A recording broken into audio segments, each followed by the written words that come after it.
I have been wanting to do this since I was like 12. So I'm going to explain a little bit about my background. I have been obsessed with stories forever, but I have also been a barista. Many times, for many years, I love the art of coffee making.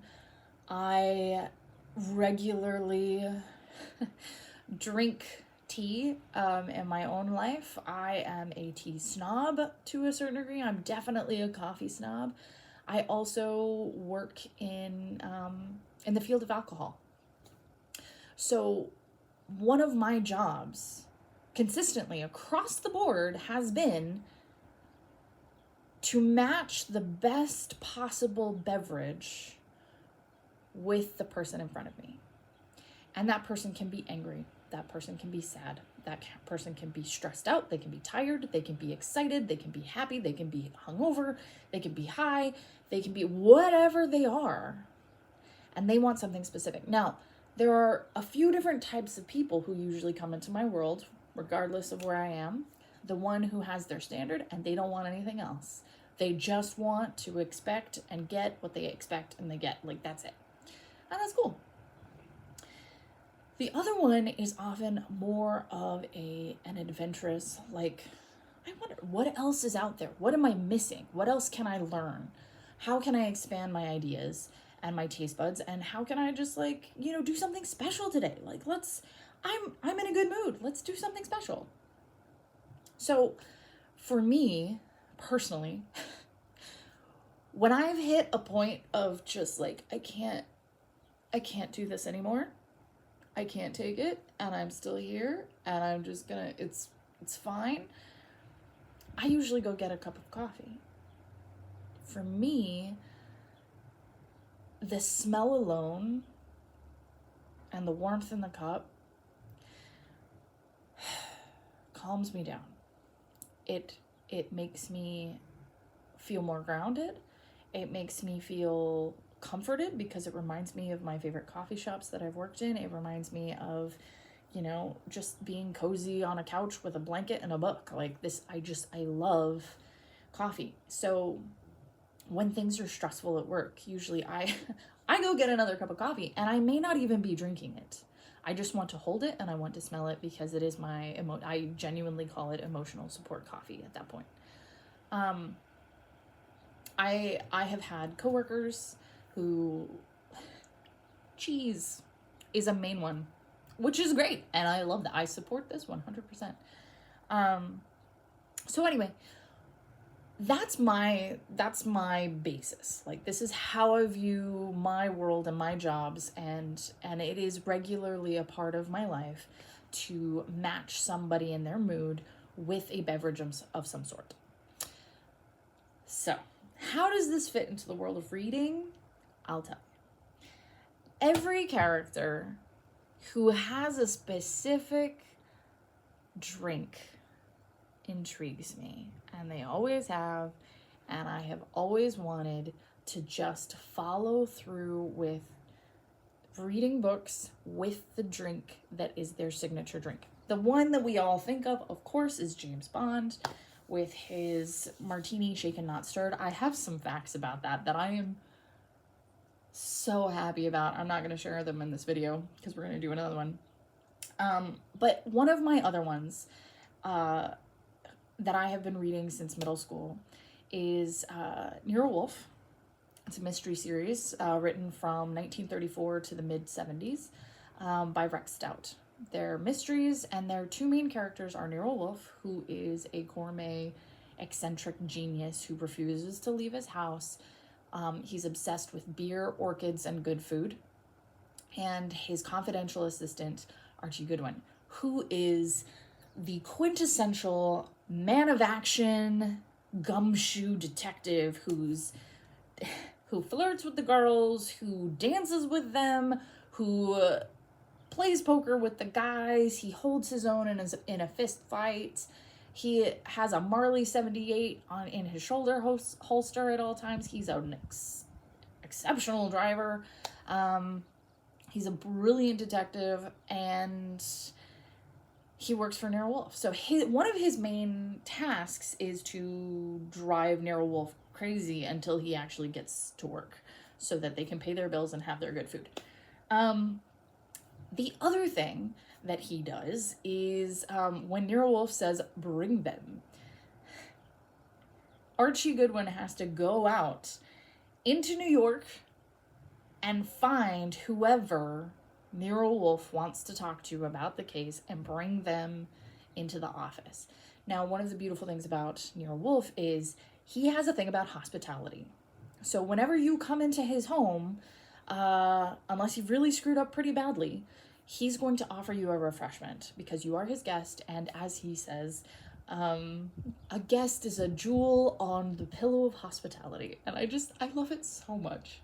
His romance with words makes me so happy. But Archie Goodwin, in this particular scene that we're going to talk about, is going to make a very specific and consistent drink choice. So he's got a group of people in Nero Wolfe's office. He's pouring glasses for everybody. And this is Archie Goodwin narrating the story. As they went to the bar, this is a right to die. As I went to the bar for a bottle of beer and took it to him, Nero Wolfe, a couple of them made remarks that can be skipped, and Miss Coleman got up to help. They all took refills except Miss Tiger. Her glass was still 2/3 full with the ice gone, but she didn't even want ice. By the time the others had been served, Henchy had down most of his refill, and I put the bourbon bottle on the stand between him and Oster, and he emptied his glass, picked up the bottle, and poured. It was a 12-year-old Big Sandy, which is worth stealing time for. As for me, I went to the kitchen and got a glass of milk. I would like to be loyal to Miss Tiger and say that what she didn't want, I didn't want, but the truth is that ever since the time I missed an important point because I had had 4 martinis to be sociable, I've limited myself to 1 dose when I'm working.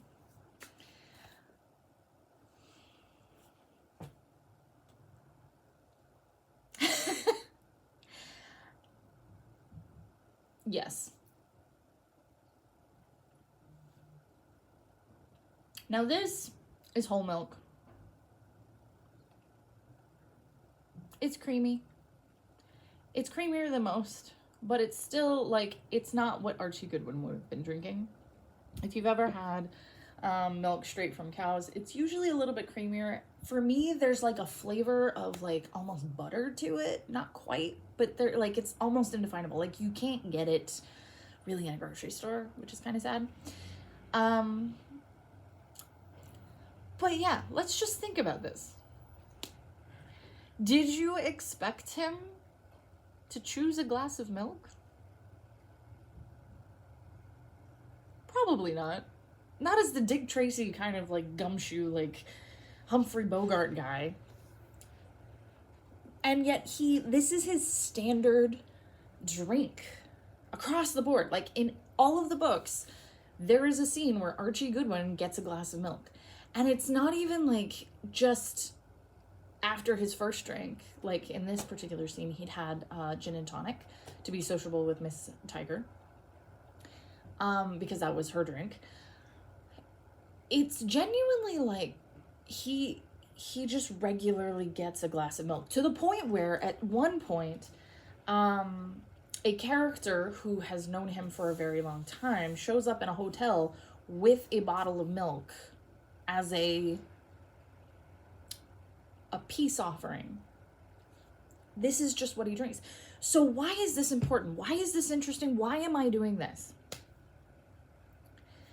Because when an author takes time to put in a detail like this on a consistent basis, it's telling you something about the character. Now, what's fascinating about reading this story, or these books, is that they were written in the time of 1934 through the mid-70s. That was a very specific, very iconic set of decades that had a very specific, to that era, perspective or perception of America and the world around them. You've got World War II in here, and they actually talk about it. You have the Depression. You have the Civil Rights Movement. This book actually deals with the Civil Rights Movement. And what I find truly fascinating about this is that Rex Stout was very involved in politics. He was very involved in the National Writers Association at the time, I believe it's called. Very active man in creating the culture of writers and America at that time. There are so many references to what is going on in the world in these books. Most of the small details that I know about America come from these books, and I've researched them outside to see, like, is this like a fake fact, or is this actually it? He, like, the man is putting in like cases that exist and political things that are happening in that time, and it's in the story, and it matches the dates. Like, he's writing them contiguously with his own experiences in his real world, and he's setting it in the real world.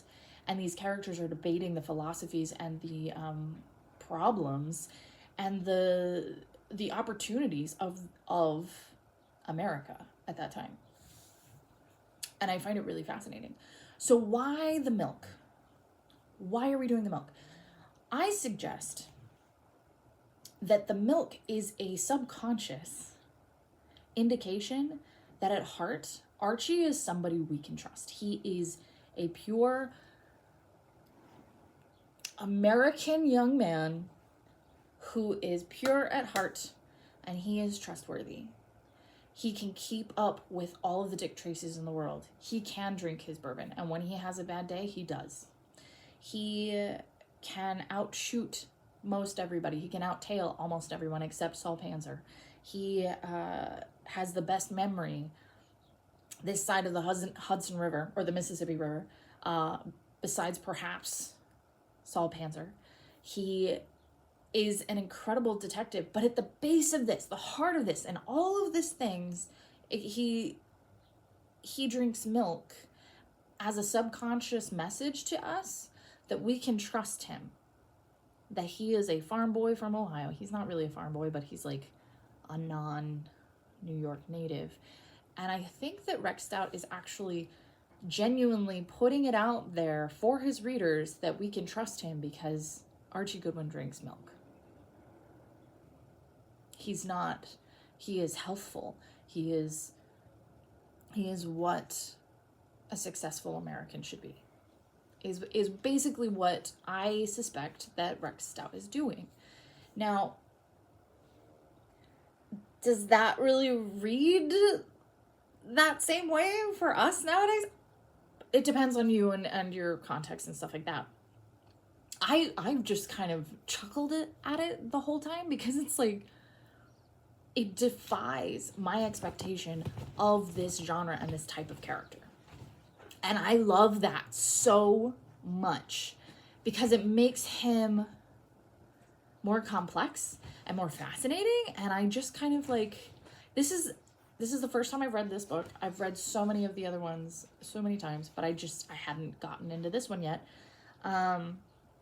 Mostly because I didn't realize that it was referencing another book that I hadn't read. So I got lost really quickly until I finally read that book. And then when I picked this one up this week, I went, oh, I know this guy. I get it. But without the context, it was a very confusing, hard to get into book. So this is the first time he actually explains why he has milk. And this is in the 60s. Like, this is 3 decades after we are introduced to Archie Goodwin drinking milk. So when you see a character consistently consuming something, consistently doing something, consistently reaching out for that, what are they getting from it? What are we getting from it as a reader? What are we supposed to get from it? If you're putting a detail in as an author, why? Is it something that you like? Is it something that you think is natural? Or is it actually natural to the character? Or is it indicating something about that character that you want to put across? So details like this matter when you consider the difference between Archie Goodwin drinking this and a guy who's got a license to kill drinking a ton of shaken martinis, and you're like, well, how can he see straight to shoot the right guy? You know, what are we trying to communicate here? Are we trying to communicate a grassroots guy who you can trust and who has his feet firmly planted in the American suburban ideals? Or do we have a semi-fantastical, no consequences whatsoever to his habits, and he can live in a way that makes us think he's a god, but he's not, and he can live with unrealistic expectations and make us want to be him?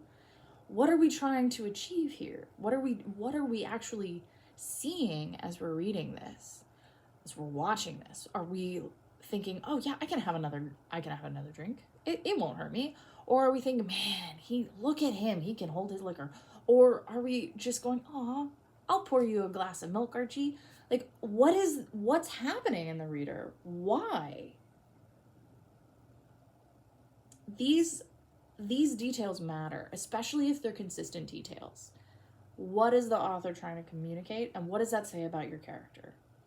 So please let me know. What are I'm probably going to do a series of the foods or drinks that are more iconic for characters in this series, so it's going to be a bit of a branch off of my normal. And yes, I might do a little bit more of a character analysis of it based on that, but I might just, tell you what it tastes like. So either way, please let me know, what are some of your favorite characters who have specific habits or specific drinks, and we'll see what we can do. And in the meantime, if you could like and subscribe, I will see you later.